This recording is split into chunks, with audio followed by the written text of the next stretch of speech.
Rafi had always loved hiking alone. There was something peaceful about being deep in the woods, away from the noise of the world. But this time, something felt different. The fog had rolled in suddenly, thick and heavy, turning the trees into looming shadows.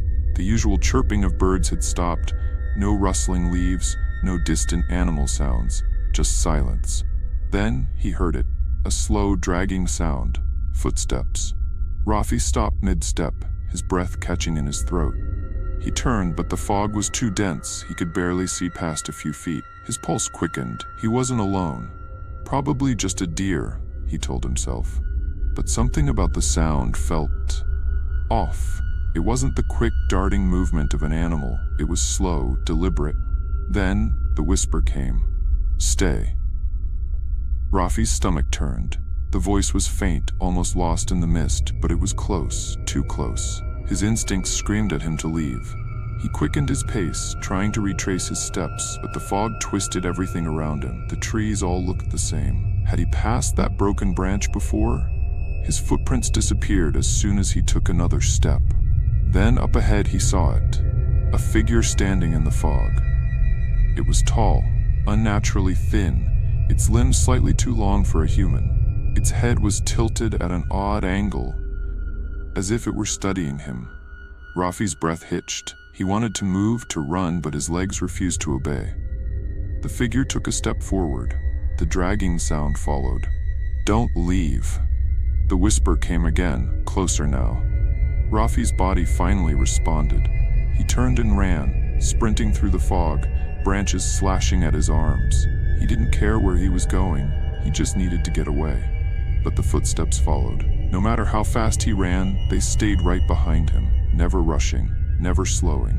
Then the trees began to change. Their bark twisted into faces, hollow eyes and gaping mouths, frozen in silent screams. The ground beneath his feet felt soft, almost like it was swallowing him. His legs grew heavy, his breath ragged. Then he saw them. More figures emerging from the fog surrounding him. Their eyes glowed faintly, their bodies shifting unnaturally in the mist. "You can't leave." The whisper came from everywhere now. From the trees, from the fog, from inside his own mind. Rafi screamed, and then silence. The fog slowly thinned, revealing an empty forest. The trail was quiet again. Birds began to chirp. But Rafi was gone, and the fog was waiting for its next traveler. The fog was thick that night, rolling in from the sea like a living thing. It crept through the cracks of the old house, its damp fingers slipping through the cracks in the walls and under the door. Mark stood in the center of the living room, staring out the window at the thick, swirling mist that had consumed the world outside. He had come to the house to escape, to find peace away from the city's noise.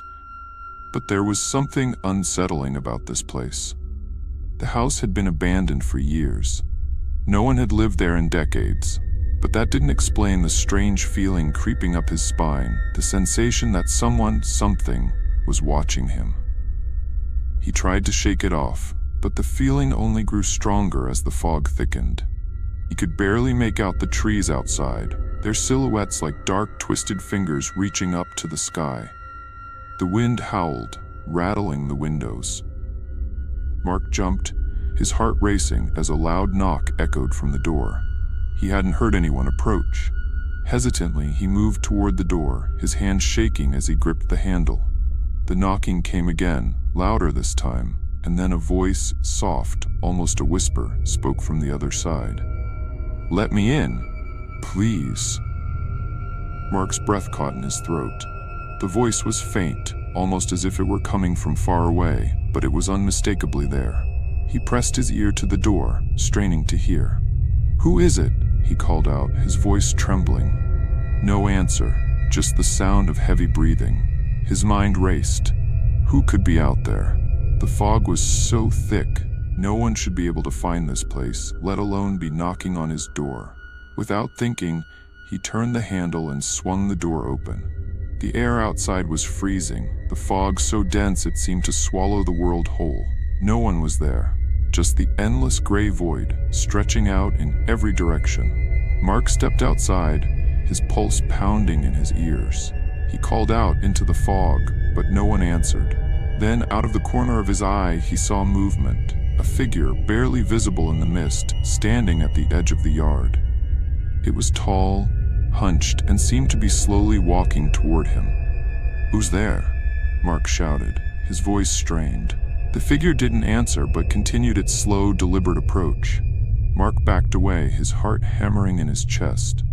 The fog thickened, obscuring the figure's features, until it was only a shadow moving in the distance. The cold air grew heavier, and the ground beneath his feet seemed to tremble with each step the figure took. Just as it seemed the figure would reach him, it stopped. The fog parted slightly, and Mark saw what it was. Pale, gaunt, with hollow eyes that seemed to stare right through him. The thing opened its mouth, but no sound came. Its mouth moved as if it were speaking, but the words were lost in the fog. Frozen in fear, Mark couldn't move. He wanted to run, to escape, but his legs wouldn't obey. Then, the figure raised its hand, pointing directly at him. A cold chill ran down Mark's spine as the fog rushed in, engulfing him entirely. When the fog finally cleared, there was no sign of the house. No sign of the figure. Just an empty, desolate field. Mark was gone.